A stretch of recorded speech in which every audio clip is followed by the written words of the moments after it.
자, 오늘도 하나님의 말씀으로 우리 심령과 가정과 교회 가운데 부흥이 이루어지는 축복이 있길 간절히 소망합니다. 우리 지난 시간에는 모세가 이 전쟁에 대한 규례를 설명해 주는 것을 우리는 살펴보았습니다. 자, 하나님께서는 적들의 수가 많아도 두려워하지 말라라고 이렇게 분명하게 말씀하셨죠. 자, 하나님께서는 적들의 그렇게 두려워하지 말라고만 이야기하실 뿐만 아니라 오히려 이 여러 가지의 문제가 있는 사람들은 이 돌려보내라 라고 이렇게 명령을 하십니다. 자, 하나님께서 왜 이렇게 말씀하셨을까요? 그리고 모세는 왜 이렇게 가르쳤습니까?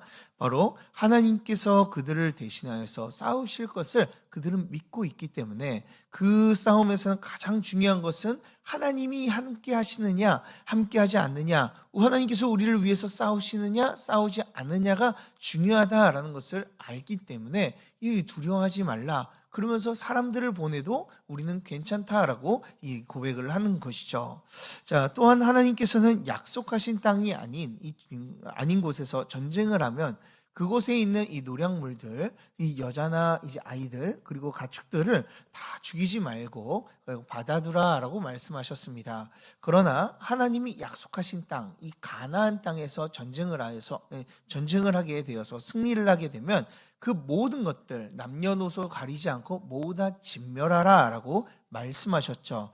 하나님께서는 그렇게 명령하신 이유는 바로 우상 숭배를 하던 그들의 풍습이 이스라엘 백성들에게 들어와 하나님 앞에서 악을 행할 수 있기 때문에 이런 가증한 일들을 제거할 수 있도록 너희들은 그 모든 자들을 제거하라라고 말씀하셨습니다. 그리고 하나님이 주신 땅은요 반드시 주실 것이기 때문에 전쟁 가운데서도 유실수, 이 과일이 열리는 열매는 너희들은 베지 말라라고 말씀하셨죠. 자, 이것을 통해서 우리는 이처럼 하나님께서 우리를 위해서 싸우신다라는 것을 보여주셨고, 또한 모든 전쟁은 하나님께 속해 있다라고 말씀해주고 있는 거예요.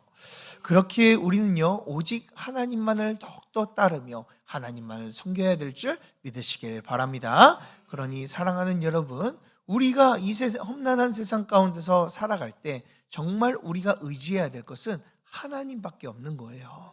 그래서 우리가 하나님을 의지하며 살아갈 때 하나님께서는 우리에게 복을 주시고 승리를 허락하여 주실 것입니다. 그 하나님만을 의지하며 살아가는 주님의 복된 자들이 되길 주님의 이름으로 축복합니다. 자, 오늘은 신명기 21장을 함께 살펴보도록 하겠습니다. 신명기 21장을요 문단별로 이게 나눠보기란 참 쉽지 않은 것 같아요. 그 이유는요 22절부터 23절은요 22장과 연결되어 있기 때문에 딱 맞아 떨어지기가 힘들다라고 이야기할 수 있습니다.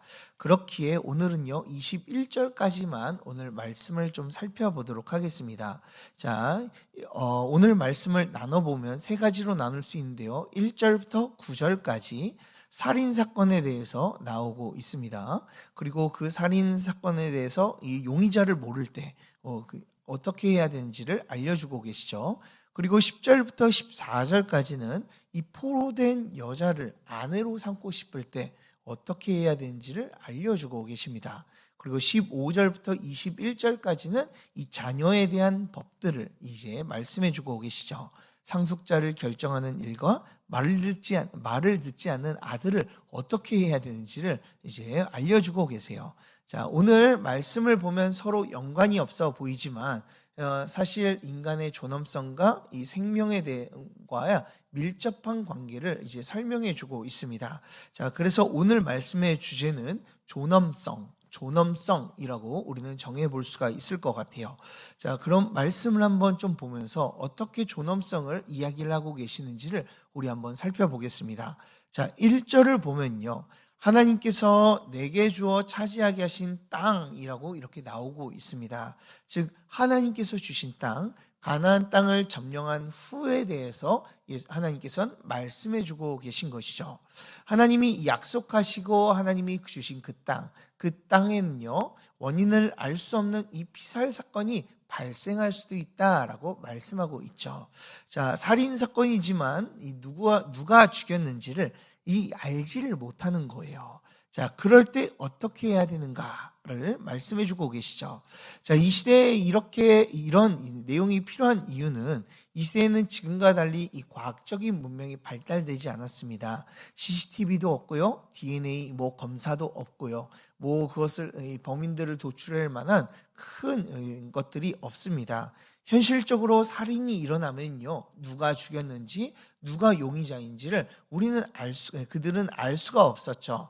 그렇기 때문에 이 시대는요, 어떤 시대였냐면, 누가 죽어도, 살인 사건이 일어나도 그 살인 사건을 유야무야 흐지부지하며 넘어갈 수밖에 없었습니다.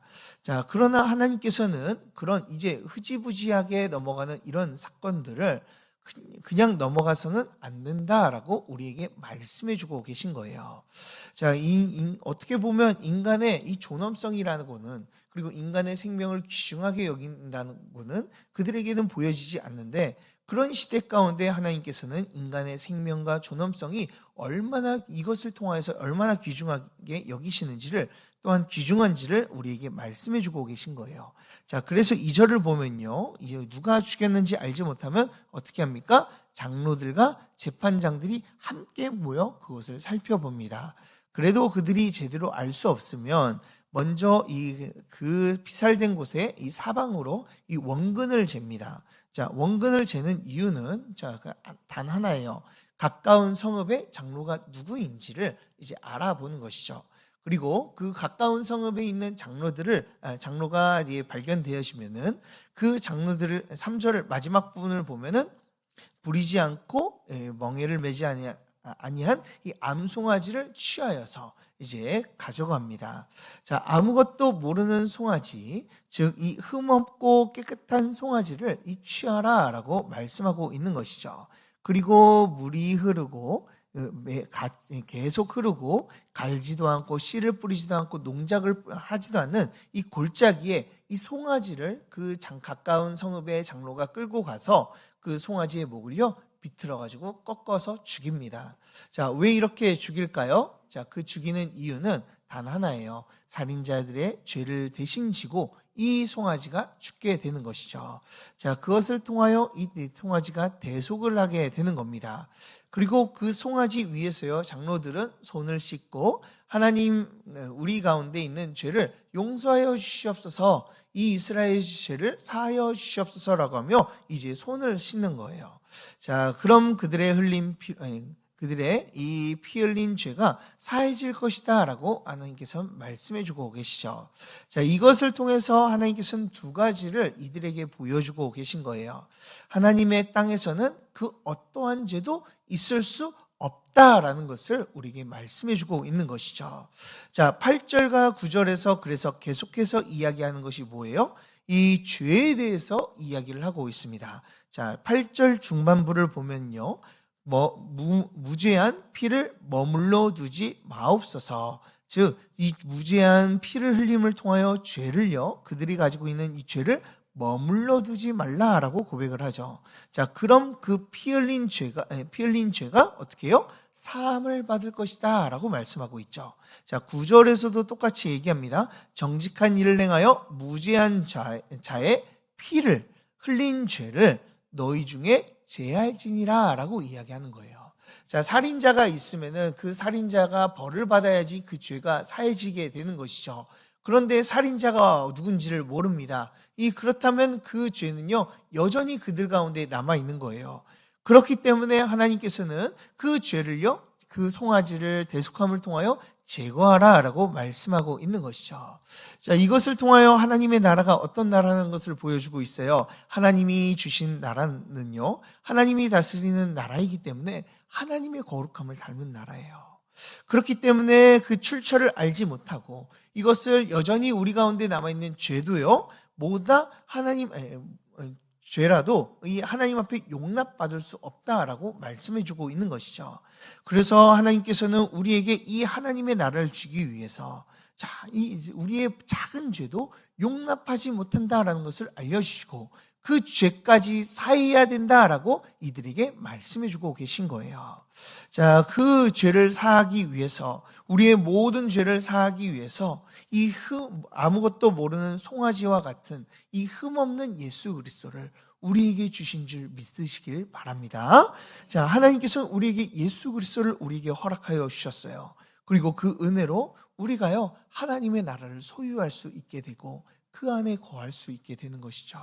우리의 작은 죄, 그 죄도요, 하나님의 나라를 들어가지 못하게 하는 큰 장애물이 되는데 하나님께서는 예수 그리스도를 통하여 우리를 구원하신 것입니다. 자, 그 은혜를 우리가 기억했으면 좋겠어요. 자, 하나님께서는 이렇게 명령하심을 통하여서요, 두 번째로 무엇을 우리에게 나타내시냐면요, 인간의 존엄성을 우리에게 알려주고 계신 거예요.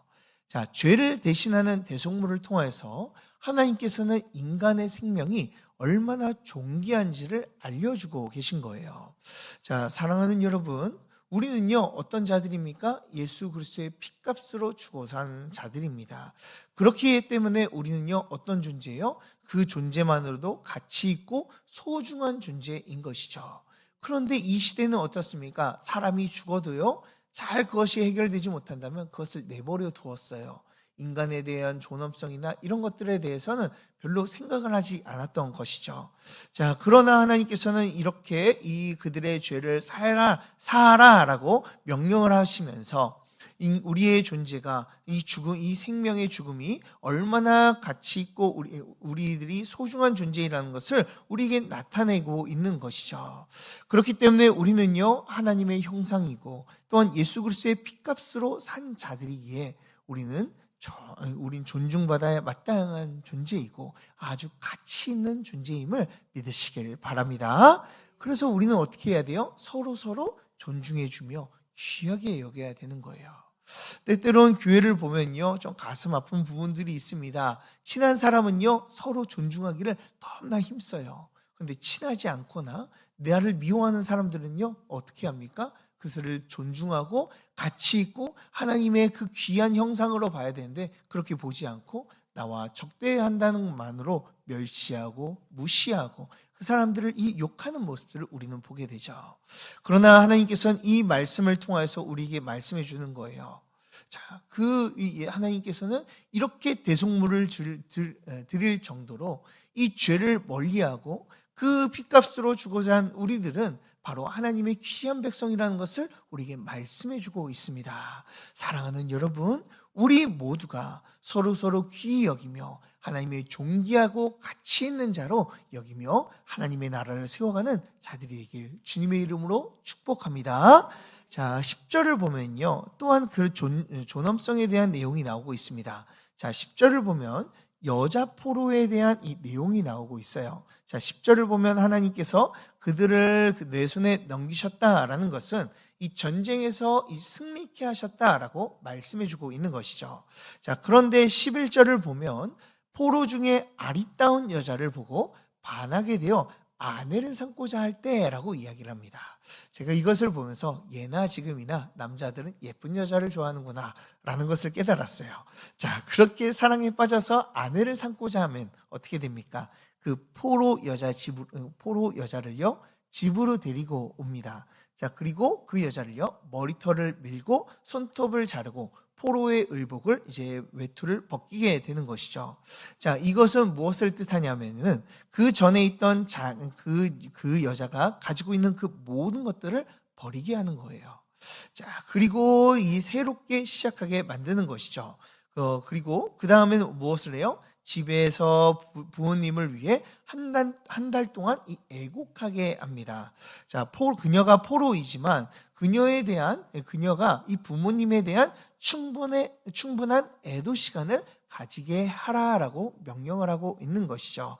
자, 그리고 한 달 동안 그녀가 충분히 슬퍼했으면 어떻게 합니까? 자, 그 여자를 데리고 와서 자기의 여자로 만들게 되는 것이죠. 자, 그런데 여기서 중요한 내용이 나옵니다. 여기까지 아내로 삼는 것까지는 그래요. 근데 그 여자가 첫눈에 보고 반했는데 살아보니까 영 아니에요. 자, 그렇다면 어떻게 합니까? 자, 14절에서 이렇게 이야기를 하고 있습니다. 우리 다 같이 14절을 다 함께 읽어보도록 하겠습니다. 14절입니다. 시작. 그 후에 내가 그를 기뻐하지 아니하거든 그의 마음대로 가게 하고 결코 돈을 받고 팔지 말지라. 내가 그를 욕보였은즉 종으로 여기지 말지니라. 아멘. 자, 남자가 여자를 데리고 왔습니다. 그리고 새롭게 시작했어요. 충분한 애도 시간도 가졌고 같이 살게 되었어요. 그런데 이 남자가 살아보니까요, 여자가 영 아닌 거예요. 자, 그렇다면은 그 영 아니어서 그 남자가 여자를 통하여 기뻐하지 않는다라는 것이죠. 자, 같이 있어 보니까 그 자기가 생각했던 것과 너무나 다른 것이죠. 자, 그렇다면 그녀를 오늘 말씀에서 뭐라고 이야기합니까? 그녀를 마음대로 가게 하고 돈을 받고 팔거나 종으로 여기지 말라라고 말씀하고 있어요. 자, 어떻게 보면은 그녀를 그냥 놓아주어서 그냥 이 세상 가운데 이제 놓아주어라. 이제 인연을 끊어라라고 이야기를 하고 있는 것이죠. 자, 이것을 보았을 때 우리는 어떻게 보면 이 존엄성과 연결되는가? 이것이 하나님의 그녀의 존엄성을 어떻게 지켜주는가라는 생각이 들기도 합니다. 그러나 오늘 이 말씀은요, 그녀에게는 이 엄청난 이 존엄성을 지켜주는 내용이다라고 이야기할 수 있어요. 자, 왜 그러냐면 그녀의 신분을 먼저 생각해 봐야 됩니다. 그녀의 신분은 원래 무엇이었습니까? 그러니까 그 종이었고 포로였던 거예요. 자, 그렇기 때문에 포로로 끌려왔던 여자는요, 어떻게 됩니까? 자, 여자는 인간이 아니고요, 물건 취급을 이 시대에선 받았어요. 그래서 포로로 끌려왔으면 물건인 거예요. 자, 그렇다면은 이 노예나 종으로 그녀가 이제 대하게 되는 것이죠. 대해야 되는 것이죠.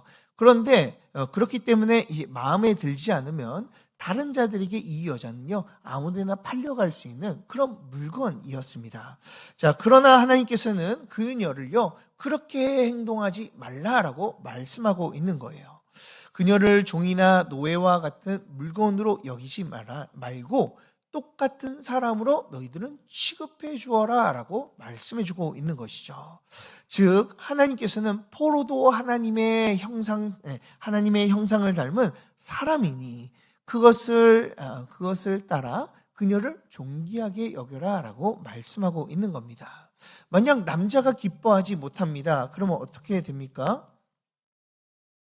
남자가 그녀를 기뻐하지 못하면요, 그녀에게 이 종처럼 대하고 아니면 그녀를 하대하며 아주 학대할 수도 있는 것이죠. 자, 그것을 막기 위해서 하나님께서는 그녀를 놓아줘라라고 명령을 하시고 돈을 주고 팔지 말고 종으로 여기지 말라라고 말씀하고 있는 거예요. 하나님께서는 이런 포로도요, 아주 귀하게 여기신다라고 우리에게 말씀해주고 있는 것이죠. 그렇다면 우리는요, 어떻습니까? 우리도요, 성도의 교제 가운데 우리가 더욱더 서로를 귀하게 여겨야 되지 않겠습니까? 사랑하는 여러분, 우리는요, 참으로 존귀한 존재임을 기억하시길 바랍니다. 그래서 서로 축복하며 우리는 섬기는 삶을 살아가야 되는 거예요. 이런 귀한 주님의 말씀을 따라 이 서로를 섬기며 이 아름다운 교회를 세워나가는 저와 여러분들 되길 주님의 이름으로 축복합니다. 자, 그리고 15절부터는요, 이 자녀에 대한 내용이 나오고 있어요. 자, 먼저 상속권에 대한 내용이 나오고 있죠. 자, 두 아내가 있는데 한 여자는 이제 미워하고 한 여자는 사랑합니다. 그런데 미워하는 여자 가운데 이 장자가 태어나게 되었어요. 자, 그렇다면은 어떻게 합니까? 인간의 마음으로는 이 장자를 챙겨주기보다는 이 그 사랑하는 아내에게서 난 그 차남을 이제 챙기기를 원하는 것이죠. 자, 그런데 하나님께서는 그렇게 하지 말고 장자가 태어났으면 장자의 몫을 제대로 챙겨주어라 라고 이렇게 명령을 하고 계세요.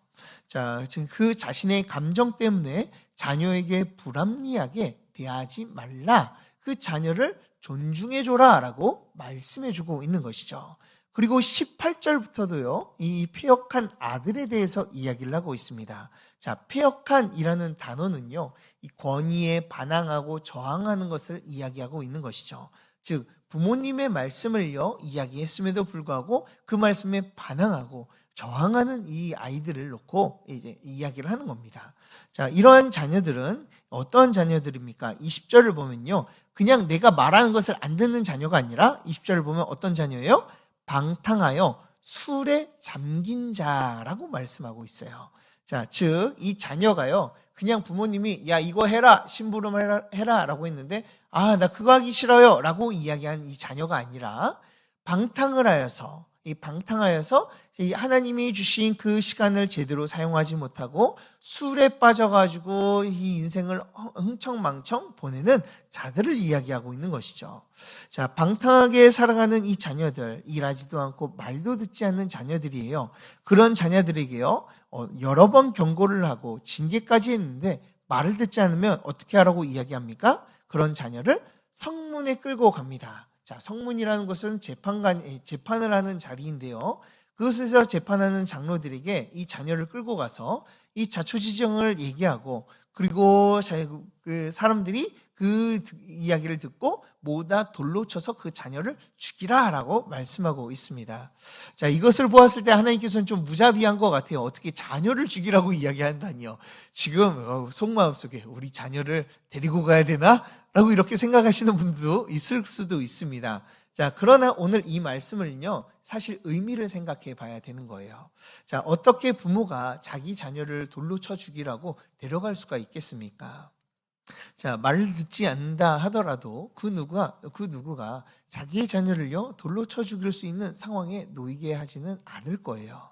그런데 왜 하나님께서는 이렇게 말씀하고 계시는 걸까요? 자, 잘 보세요. 이 자녀는 어떤 자녀예요? 방탕한 자녀예요. 매일마다 술에 빠져서 아무 일도 하지 않고 세상을 살아가는 이 자녀입니다. 그런 자녀에게요, 이제 말을 하고 징계를 하고 때려도요, 말을 듣지 않습니다. 자, 그러면 어떻게 해야 됩니까? 이 아이는요, 사람과 같지 않는 삶을 지금 살고 있는 거예요. 자, 그런 자를 사람답게 살게 하기 위해서 하나님께서는 그 자를 데리고 와서 돌로 쳐 죽일 수 있는 법을 만들어서 그 자녀가 정신을 차릴 수 있도록 그에게 위협이 되어서 다시 사람답게 살게 할 수 있도록 하나님께서는 이런 명령을 내려주고 계신 것이죠. 자, 하나님이 원하시는 것은 무엇입니까? 자녀를 죽이는 게 원하는 게 아니라요, 이 자녀가 사람답게 살아서 하나님의 말씀대로 이 존귀하고 보배롭게 살기를 원하시기 때문에 하나님께서는 이렇게 명령을 내리신 것이죠. 하나님이 우리에게 원하신 것이 무엇입니까? 이처럼 우리가 사람답게 살며 사람답게 이 존중받기를 하나님께서 원하시고 계신 거예요. 그래서 21장 이 전체를 통하여서 하나님께서는 우리를 존중하시고 너희들은 존귀한 자이고 그 존중받기에 합당하다는 것을 우리에게 말씀해주고 계신 것이죠. 그렇다면 우리는 어떻게 살아가야 되겠습니까? 우리 자녀를요, 존중해 줘야 될 필요가 있어요. 우리의 배우자를요, 존중해 줘야 될 필요가 있는 것이죠. 또한 우리 이 교회에 나와서 우리가 서로에게 귀하게 여기며 그들을 칭찬하며 그들을 이끌어 줘야 되는 것이 우리의 사명인 줄 믿으시길 바랍니다. 그러니 사랑하는 여러분, 우리가 모여서야 다른 사람들을 욕하거나 그리고 다른 사람들을 향해 비방하는 것이 아니라 그 자들을 높이며 더욱더 사랑하여 주는 귀한 주님의 백성들이 되길 주님의 이름으로 축복합니다. 우리 다 같이 함께 기도하도록 하겠습니다.